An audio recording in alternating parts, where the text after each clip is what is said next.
Marcelo Baridón es abogado. En el ejercicio de la profesión representó a las familias de menores de edad abusados sexualmente en diversas causas que se sustanciaron en la provincia de Entre Ríos, y actualmente es juez por concurso público, antecedentes de oposición, en la Cámara de los Contenciosos Administrativos número 1 de Paraná, de la provincia de Entre Ríos. Hola, hola, ¿me escuchan? Muy buenos días. Dicen los españoles que es de buen nacido ser agradecido, por lo que agradezco a las agencias estatales, a la Cámara de Diputados, a la Municipalidad de la Ciudad de Resistencia, a la organización Al Fin Justicia por la invitación y particularmente a ustedes por la presencia en un día tan lluvioso como este. Bueno, dos aclaraciones. A diferencia de quienes me precedieron en el uso de la palabra, yo no soy especialista ni en abuso ni en niños. Simplemente la vida profesional me puso frente al dilema de acompañar, de asesorar desde el derecho a aquellos que padecieron distintas situaciones, ya sea abusos a su estatuto de derechos durante la dictadura o abusos a su integridad sexual en las causas, distintas causas que tramitaron en la justicia de la provincia de Entre Ríos, básicamente la que ustedes conocen, la denominada causa Ilarraz. Por lo que les pido clemencia en cuanto a clemencia y tolerancia en el lenguaje, porque es un lenguaje que me es ajeno, es una casuística que yo no manejo, y menos una academia a la cual no pertenezco, por lo que de ahí ingreso ya a la segunda aclaración. Lo que voy a hacer es tratar de transmitirles una serie de experiencias, la versión quizá de lo que yo viví en una causa sumamente compleja como fue la causa Ilarraz, como sigue siendo porque todavía se sigue tramitando. Transmitirles las experiencias, básicamente transmitirles lo que a mi juicio y en mi versión, lo cual no quiere decir que sea la única, sobre hechos complejos hay múltiples versiones de lo que aconteció. Transmitirles, decía, mi versión a los fines de que aquellos que a través de su participación en las organizaciones o la participación en las entidades estatales puedan de algún modo servirse de esta información, porque en todas estas causas hay una enorme cantidad de información que no está en los libros, que está en la experiencia, y que está en la experiencia y en las estrategias que uno desarrolla en función de determinados acontecimientos, que eso no se transmite en los libros. Hechas las aclaraciones, esto empezó, al menos en términos públicos, en septiembre del año 2012. Luego de que un grupo de jóvenes estudiantes del seminario menor de Paraná, el seminario, para aquellos que no saben lo que es, el seminario es un espacio de estudio donde se estudia para ser sacerdote. El seminario de Paraná estaba compuesto por un seminario menor, que vendría a ser la escuela secundaria, y un seminario mayor, que vendría a ser la universidad para consagrarse sacerdote.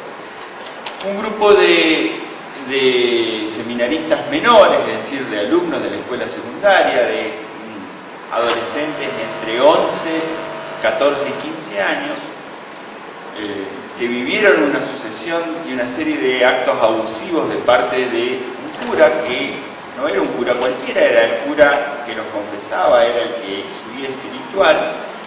Formulan varias denuncias por ante las autoridades eclesiásticas. Las autoridades eclesiásticas generan una suerte de expediente, no escuchan, como nos dijeron los especialistas, que hay que escuchar a los niños, sino que le van dando un trámite.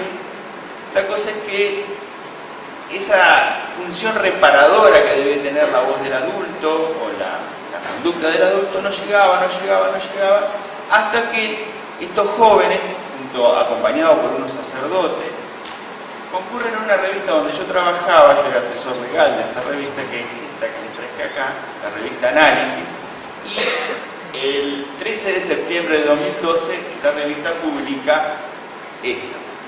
Básicamente, para los que no alcanzan a ver, titula, en términos gráficos se llama título molde, esto titula El cura abusador, y formula una importantísima denuncia periodística acusando al arzobispado de la ciudad de Paraná de haber mantenido oculto durante años denuncias que se formularon durante sus instancias sobre delitos graves, los delitos de abuso.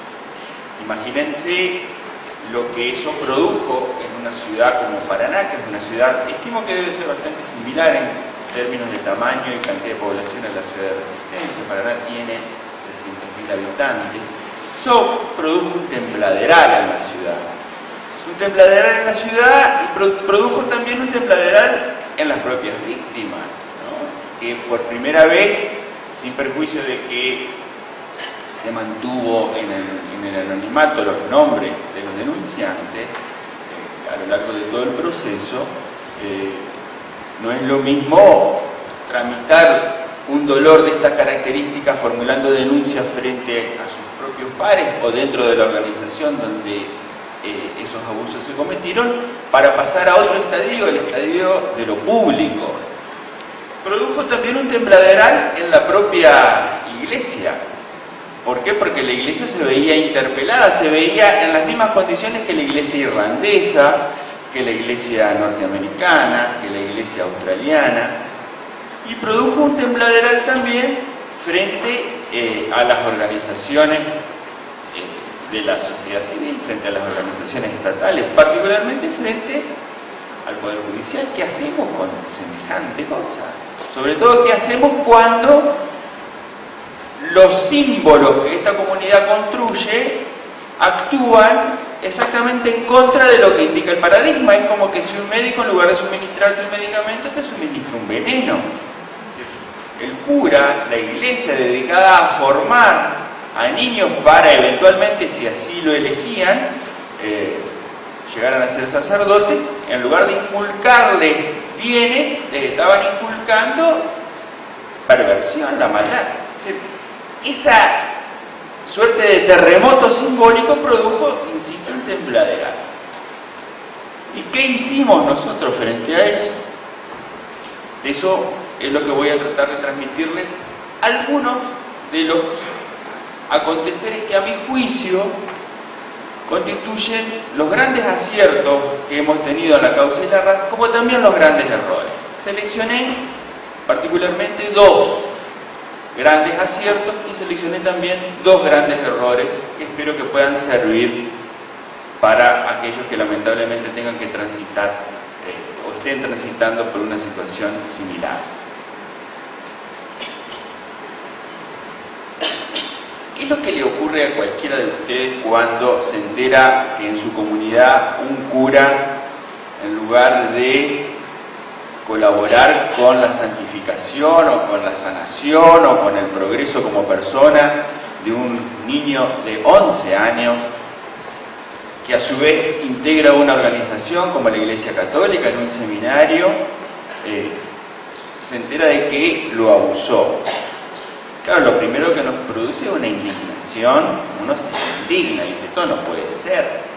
Ahora, lo que ocurre es que con la indignación no alcanza, no alcanza a construir justicia. La indignación es un presupuesto, diría que básico, frente a la injusticia. Pero con indignación no vamos a ningún lado. Con indignación no vamos a convencer a ningún tribunal de justicia de que nuestras razones son razones suficientes para enjaular a una persona durante 25 años como lo logramos con la RAS. Sin perjuicio de lo cual, sin duda, insisto, es un presupuesto básico de la condición humana de sentirse, de indignarse frente al horroroso hecho de la injusticia. Pero, insisto, no alcanza. ¿Qué fue lo que hicimos? Particularmente, adoptamos una actitud que le encontré una palabra: desacralizamos lo sagrado. ¿Qué quiere decir esto? Desacralizar. Hicimos una suerte de lo que los filósofos modernos denominan deconstruir. Empezamos a, dirían los chicos, sacarle la careta. Empezamos lenta pero sostenidamente a descubrir quién era Hilarraz, que detrás de ese sacerdote, que a su vez era el guía espiritual de los niños en el seminario menor de la ciudad de Paraná, que a su vez era ecónomo, es decir, el que manejaba el dinero, que a su vez era el que gerenciaba la librería del arzobispado de la ciudad de Paraná. Detrás de todo eso, Hilarraz era, y sigue siendo, otra cosa, era un perverso, y que las conductas perversas no son conductas tolerables como vienen siendo toleradas lamentablemente por nuestra comunidad, sino que teníamos que empezar a trabajar en la intolerancia de ese tipo de conducta, ¿no? Es decir, primera cuestión, desacralizamos la figura esa cuasi sagrada del cura. Imagínense, insisto, es una tarea densa, intensa, constante. ¿Cómo hicimos esto? Lo hicimos de la mano de una herramienta, yo diría, indispensable para este tipo de actividades, como es la prensa. En la medida en que este tipo de perversiones delictivas se mantengan en reserva y en secreto, contribuyen a elongar los plazos de injusticia, contribuyen a que la construcción de justicia, que es un hecho colectivo, ¿no? Es decir, héroes en la justicia yo he visto poco. Es decir, la obtención de sentencias condenatorias es producto del obrar colectivo. Y cuando digo del obrar colectivo, es no solo, ni es obra y gracia de los abogados, ni de los jueces, es básicamente el cuerpito de las víctimas que lo ponen y enfrentan todo un aparato que les va en contra, acompañado de los jueces, acompañados de estrategias, acompañados de la comunidad. Y la comunidad nos acompaña si nosotros se lo hacemos saber. Si no, no hay motivo por el cual la comunidad no deje de pensar de que el cura es ese santito del barrio, etcétera, etcétera, etcétera. Segunda desacralización. En realidad continuamos, para ser más preciso, a desacralizar la iglesia de la ciudad de Paraná. La ciudad de Paraná es una ciudad relativamente antigua, debe tener unos 400 años, y su iglesia como institución debe ir a la par, más o menos, una institución fundante de la comunidad, no es una institución ajena a la comunidad. Por distintas circunstancias políticas e históricas, la iglesia de la ciudad de Paraná ha tenido importante trascendencia en el concierto de la política argentina. Ha tenido dos titulares: Monseñor Adolfo Servando Tortolo, que fue primado de la Iglesia Católica Argentina, fue confesor de Videla, un sacerdote de significativa importancia en la historia, no solo argentina, sino de la Iglesia misma. Y mientras acontecieron estos hechos delictivos, estaba a cargo de la Iglesia, del arzobispado de Paraná. Vieron que la iglesia se divide en obispados o en arzobispado. El arzobispado es un título de nobleza, ¿no? Es una suerte de obispado de mayor importancia. El obispado de la ciudad de Paraná, o más precisamente el arzobispado, estaba a cargo de una persona que ustedes seguramente habrán escuchado nombrar, que es Monseñor Estanislao Esteban Carlic. Carlic es un príncipe de la iglesia. Cuando digo que es un príncipe de la iglesia, me estoy refiriendo a que es uno de los electores del Papa. Ahora está jubilado, pero en aquel entonces era un elector del Papa. Es decir, ahí, yo no sé en cuántos se integra actualmente el colegio cardenalicio, es cardenal de la Iglesia Católica. Pero dudo que sean 200 personas como mucho en todo el mundo. Bueno, uno de ellos era acá. Y este cura, Hilarraz, no era un cura alejado al sistema de Carlic, sino que era el secretario de Carlic, el que le manejaba el auto, el que le manejaba la cuenta en el seminario, Kárlik en la crisis del 2001, recuerden que convocó al diálogo argentino, es decir, hablaba con el presidente de la República, hablaba con las organizaciones sindicales, es un personaje de la política nacional que jugó con fuerte intensidad. Imagínense que esa era la iglesia a la cual debíamos, como primera medida, empezar a desacralizar, a deconstruir, a restarle el significado casi santo que nos impedía penetrar y convencer no solo a la comunidad, sino particularmente a los jueces, de que semejantes horrores se cometieron en una de sus agencias, es decir, la agencia que forma a los futuros sacerdotes. Y por último, la tercera desacralización era perderle el respeto al derecho. Ustedes estarán pensando que hay gente irrespetuosa y sí, efectivamente, si uno no le pierde respeto. El derecho es una construcción humana. Primero, el derecho es una construcción humana, es una idea. Esto es una mesa, esto existe, yo lo puedo tocar. A ver, el derecho, dame un pedazo de derecho que me van a traer una ley. No, eso está escrito, el derecho escrito. El derecho como tal es una idea, una construcción, que básicamente su función es cristalizar las relaciones de poder existentes en un tiempo y en una geografía determinada.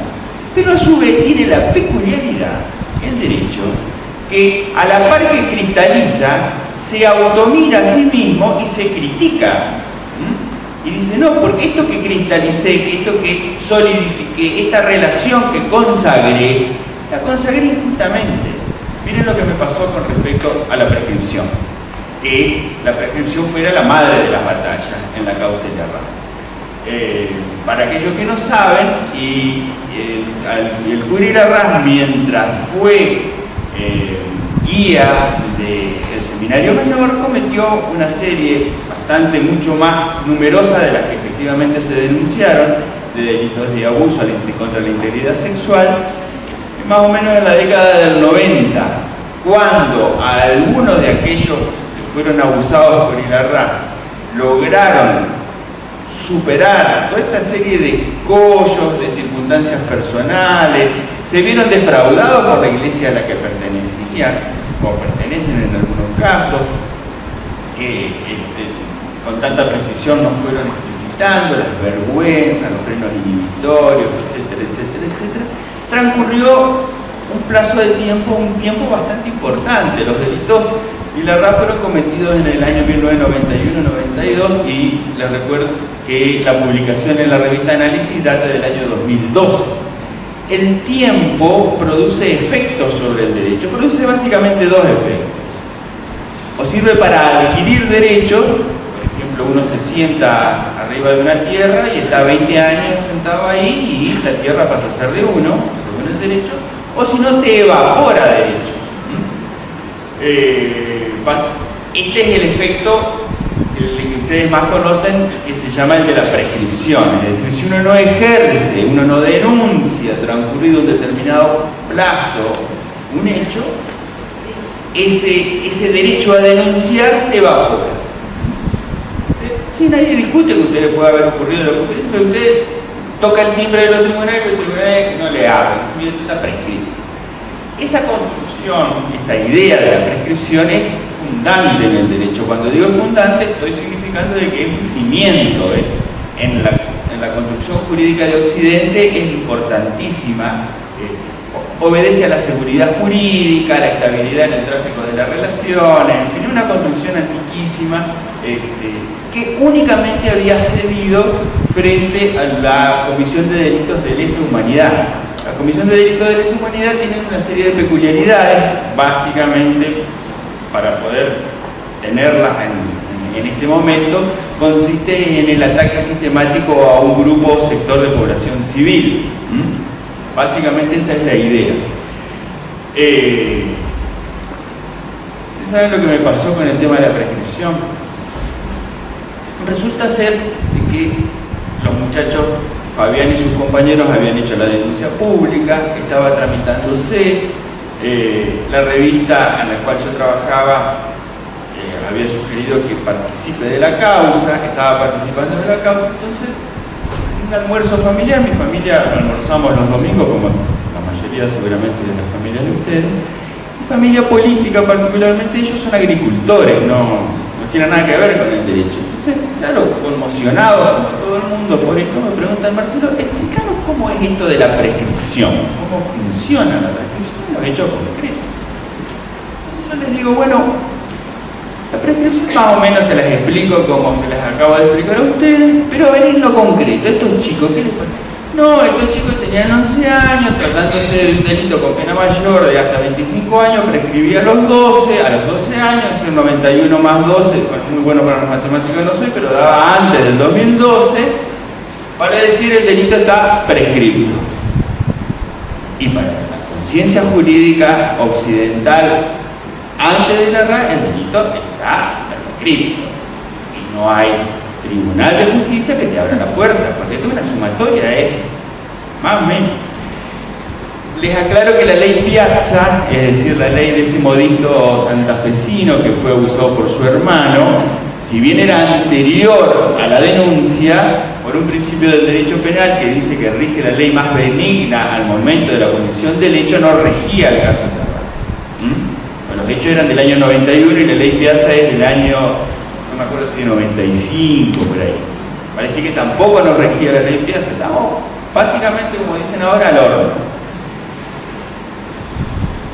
Mi mujer es psicóloga y trabaja en un manicomio, trabajaba en aquel entonces en un manicomio, uno de los... ustedes saben que el Dante al manicomio lo pone en uno de los círculos más próximos al infierno, ¿no? Entonces me dice que seguramente la doctora debe haber experimentado situaciones similares. Entonces ella me dice con una lógica irrefutable. Dice, vale decir que, por ejemplo, un niño, vamos a ponerle de 4 años, que lo abusa, vamos a seguir trabajando con las ideas que más o menos tenemos en la cabeza. El compañero de su mamá. Según ustedes, los operadores del sistema jurídico, tiene que, en el mejor de los casos, tiene 12 años para ir, vale decir 4 más 12, 16. Vamos a situarlo en un barrio marginal, a la ciudad, al centro de la ciudad. Tiene para ir a ese edificio de tribunales que parece lo más parecido a un laberinto, solito su alma, presentar una denuncia ante un fiscal que no sabe diferenciar un fiscal de un portero, encontrarlo al fiscal, denunciar. Claro, y mientras uno va escuchando, se va tapando la cara de la vergüenza que le da que le estén diciendo. Claro, concluyó el almuerzo diciendo, no sigan repitiendo disparates, no digan más. Y ahí empezamos a buscar esta posibilidad que tiene el derecho y de la que les comentaba hoy, de una mirada crítica sobre la prescripción. ¿Y la encontramos? La encontramos en la Corte Interamericana de Derechos Humanos. La encontramos básicamente en 2 causas, que son causas que la tuvieron a la República Argentina como demandada: la causa de Walter Bulacio versus República Argentina y la causa Albón González versus República Argentina. Tenían una peculiaridad estas causas. Estas causas la República Argentina reconoció responsabilidad. Walter Bulacio era un chico que le gustaban los redonditos de ricota, lo fue a escuchar. En aquel entonces, bueno, todavía ha habido una serie de inconvenientes, como movilizan tanta cantidad de gente y apuestan por la autogestión en materia de seguridad. Este tipo de bandas generalmente se producen y lamentablemente las organizaciones policiales o algunas organizaciones policiales o algunos sectores de las organizaciones policiales aprovechan estas circunstancias de tanta inestabilidad o tanta debilidad en materia de seguridad.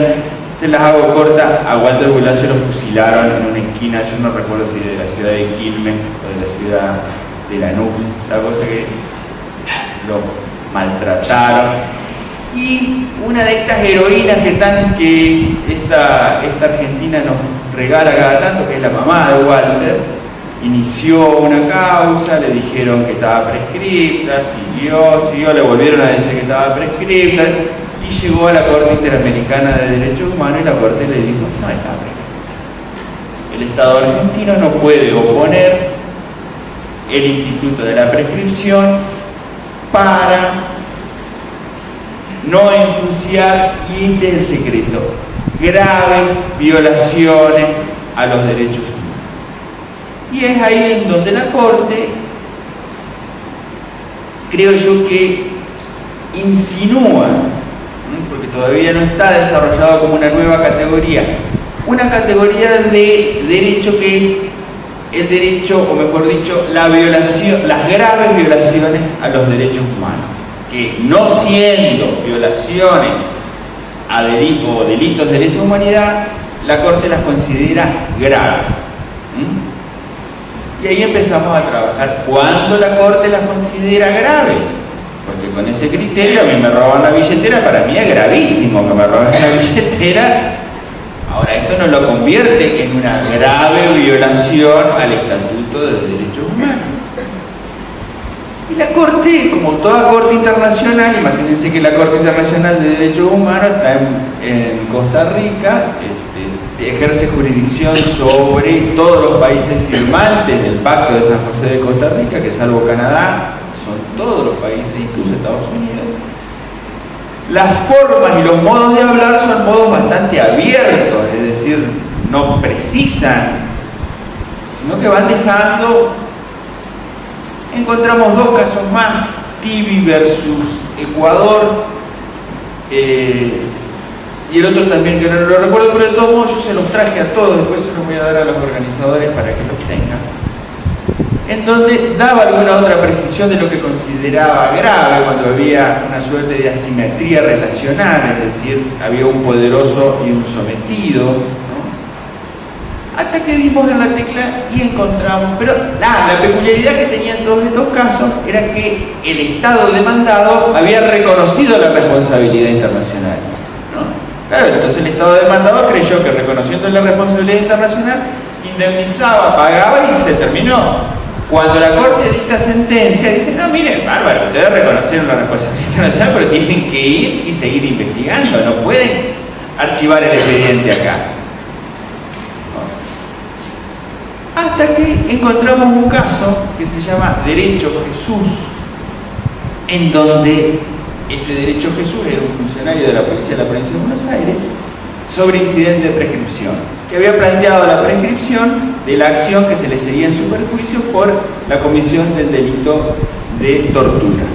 Resulta ser de que Pérez Galindo, que era el torturado por derecho, se entera de este fallo de la Corte Interamericana de Abdón González, de Tibi, de todos estos fallos que les mencioné, y le dice a la Corte, interpréteme la declaración de prescripción que ustedes emitieron, que la propia Corte Suprema de la República Argentina emitió en el caso mío, interprétemela a la luz de estas nuevas sentencias que salieron ahora. Es decir, estaba un caso en el cual no había sido internacionalizado, no sé si me van siguiendo hasta ahora, que no había sido internacionalizado, en donde el Estado demandado no había reconocido responsabilidad internacional, sino que estábamos dentro, y la Corte dice, tratándose de graves violaciones a los derechos humanos en virtud de que se dan las circunstancias que la Corte Interamericana de Derechos Humanos ha tenido en cuenta para impedir el uso de la prescripción, corresponde hacer lugar a la solicitud de Pérez Galindo, vuelva al expediente a primera instancia y dicte sentencia conforme lo aquí establecido. Gol de media cancha. Jesús, derecho sobre incidente de prescripción. Esa es la llave.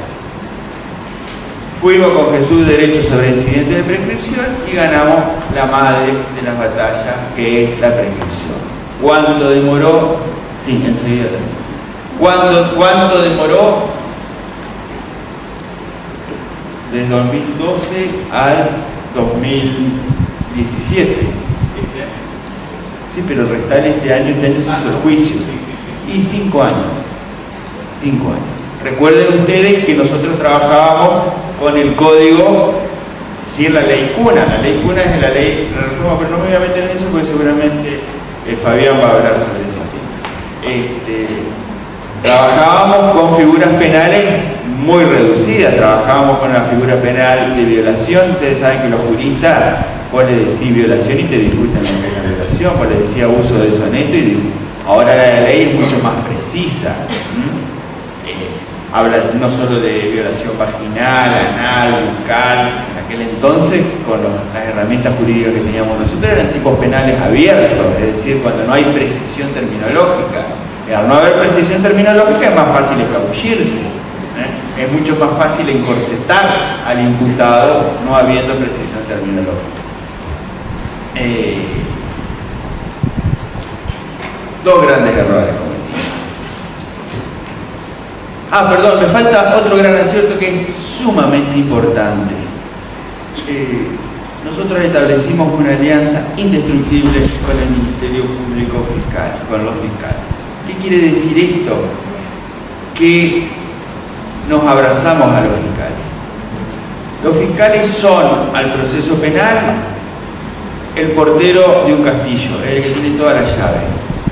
El que te puede llevar al sótano o te puede llevar a la torre, el que te puede llevar a la catacumba o te puede llevar al triunfo, depende de qué llave te abra. Ustedes dirán, no, bueno, pero los abogados querellantes, yo he sido abogado querellante 25 años. Si vos no lo tenías al fiscal al lado, el proceso no se abre. Para los que leyeron El Castillo de Kafka, es el que lo acompaña al personaje, es el que lo guía. Y te puede guiar a cualquier lado, te puede sacar de la cancha o te puede meter adentro y podés llegar a obtener un triunfo. La relación con los fiscales es fundamental. Dos grandes y lamentables errores. Uno lo logramos, a mi juicio, lo logramos superar durante la causa. El otro creo que, estimo que Fabián algo de eso irá a hablar, creo que todavía no hemos podido reparar. El primer error es una suerte de indigestión de injusticia. ¿Qué quiero decir con esto? Cuando uno ve tanta indignación, cuando uno se indigna tanto frente a tanta injusticia, la necesidad de obtener todas las reparaciones es directamente proporcional. Fabián y sus compañeros lo querían ver preso a Carli, a Puigari, al Papa, al gobernador, y eso lamentablemente no se puede. La justicia, insisto, es una construcción colectiva que nos involucra a todos. En primer lugar, a las víctimas, que son las que ponen el cuero. Nadie reclama si uno no pone el cuero. A los abogados, a los fiscales, a los jueces, a la comunidad, a los periodistas, etcétera, etcétera, etcétera. Pero tiene una dosificación. Va de menos para más. No va de más para menos. 25 años de experiencia y no lo he visto. Y si no, miren la experiencia enorme del movimiento de derechos humanos en la República Argentina. Es uno de los límites de la democracia. Esto es de menos para más. La sentencia y el arranque también se las traje en uno de sus considerandos. Trata directamente de... Ustedes saben que los términos en derecho no son intercambiables. Uno no puede decir una palabra por otra, ¿no es? Es una técnica de administración de palabras, entre otras cosas. La sentencia que lo condena y la raja a 25 años claramente establece de que la cúpula de la Iglesia de la Ciudad de Paraná fue cómplice de los delitos por los cuales lo sancionaron en la RAS no pudieron haber sido cometidos sino por la mirada para otro lado o la actitud displicente o complaciente de las autoridades eclesiásticas. Pero no se puede obtener 2, 3, 4 sentencias con un mismo esfuerzo. Esto es que ahora los fiscales están trabajando para interponer una nueva denuncia, fruto de la investigación anterior, ¿no?, en la cual los inculpados van a ser las autoridades eclesiásticas que todavía están cumplidas. Y el segundo gran error, que creo que estamos todavía, o están, sobre todo aquellos que, como Fabián ya les va a explicar, se sienten sobrevivientes. Yo sobre esto quiero hacer una pequeña digresión, incluso no le he hablado con vos. Yo creo que quien padece, o al menos quienes padecieron abusos en la causa de la RAF, pasaron de ser víctimas a ser justicieros. Me parece mucho más noble poder reconocerlo desde el lugar de aquel que construye justicia, no desde el lugar, o identificarlo desde el lugar de aquel que padece. Obviamente esto es una mirada sumamente respetuosa, como decía el doctor Rosanqui, de un acontecer que pasó en el otro. Cada uno tiene todo el derecho del mundo, sobre todo si el cuerpo que ha tramitado el entrevero es propio, de autotitularse como mejor así lo siente. Fabián lo siente de otro modo, a él seguramente lo explicará. Fue una discusión, disculpa doctor, fue una discusión que tuvimos a nivel nacional entre todas las víctimas y era 50-50, 50 y 50. Algunos no querían utilizar la terminología sobreviviente, casualmente por esto, entre los que estaba yo, y yo tenía una mirada más positiva, más activa, no solamente sobrevivir a este hecho, ¿no? Síganme. Les decía que nuestro segundo error, propio de ignorancia, es pensar de que el problema del abuso, o la problemática del abuso, es un problema jurídico. No es unidimensional. Una mirada unidimensional queda renga. Les cuento otra anécdota en relación a esto. Uno de los curas que lo acompañó a Fabián y a todo el grupo desde el comienzo, que es otro héroe que tiene esta Argentina, que es Leo Tobar, actualmente es uno de los pocos curas que quedaron de curas, porque el resto de los curas que los acompañaron dejaron los hábitos. Ustedes saben lo que significa para una persona, porque ser cura no es lo mismo que ser médico. Esto, sin emitir juicio de valor sobre las creencias, ser cura es una opción de vida. Yo soy abogado, ahora trabajo en el Poder Judicial, pero yo tengo mi familia, mi casa, me gusta el río. El cura es alguien donde la otredad es su vida, es el otro, él se despersonaliza, es decir, hace una opción que vertical, más allá de las creencias y sin emitir juicio de valor sobre las creencias religiosas, porque esto cabe tanto para el cura como para el monje tibetano. Son elecciones verticales que penetran al sujeto desde las 6 de la mañana que se levanta hasta las 12 de la noche que se acuesta. Que esto les pegó tal cimbronazo que optaron por abandonarlo, porque se vieron tan decepcionados por la iglesia que hasta hace unos días los había cobijado. Me decía Leo, cuando Leo se tuvo que exiliar de Paraná, esto lo digo bajo mi estricta responsabilidad, la iglesia funciona como mini estado, cada obispo es dueño de sus curas y dueño de su territorio, y de hecho lo mandó al exilio. Lo exilió el obispo Poli, el actual primado de la Argentina, en el arzobispado de la ciudad de Buenos Aires. Me decía Leo por teléfono el día que leyeron la sentencia: mirá, Marcelo, terminamos todos rotos. Y es cierto, ellos han terminado rotos. Y rotos porque nosotros, como responsables del proceso, los llevamos o los conducimos a un proceso los conducimos rencos. Es decir, a este tipo de proceso, la asistencia psíquica, familiar, en el caso de más de uno de los denunciantes, las familias se enteraron por los medios, porque, bueno, no quiero ingresar en temas que no me son propios, sino que más responden a lo que seguramente lo habrá estudiado. La vergüenza, personas que pertenecían a familias sumamente católicas, ¿sí? Entonces terminan yendo más por un deber, no sé, seguramente Fabián podrá hablar de estas cosas,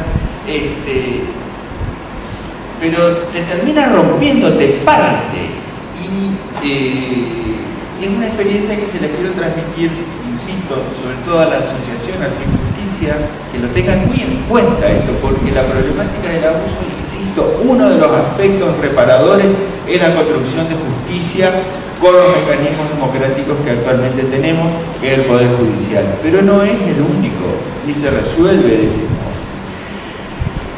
Por último, y para finalizar, les traje también una entrevista a la psiquiatra Eva Giberti. Eva en esta entrevista nos dice que, en definitiva, dice lo que dice la doctora, lo que dijo el doctor Rosanqui: los niños no mienten. Los niños no mienten sobre experiencias que no conocen si no las han padecido. Los niños, por sobre todas las cosas, no mienten, pero sobre todo dibujan. Y el Poder Judicial no solo no les cree a los niños, ¿no?, sino que no sabe interpretar los dibujos, ni siquiera sabe cómo funciona esa cabecita de esos niños, de esos adolescentes que han padecido abuso. Por lo que, insisto, otro de los caminos que deberíamos transitar como comunidad civil es, y atendiendo que de alguna manera está comprometida la Cámara de Diputados chaqueña, la municipalidad, es que los tribunales, las organizaciones del Estado se comprometan y estudien. Escuchemos a los psicólogos, a los psiquiatras, que tienen muchísimo para enseñarnos y para decirnos de una problemática que, insisto, te rompe, te quiebra la vida y no se resuelve únicamente con una sentencia. Que tengan ustedes muy buen día y muchísimas gracias.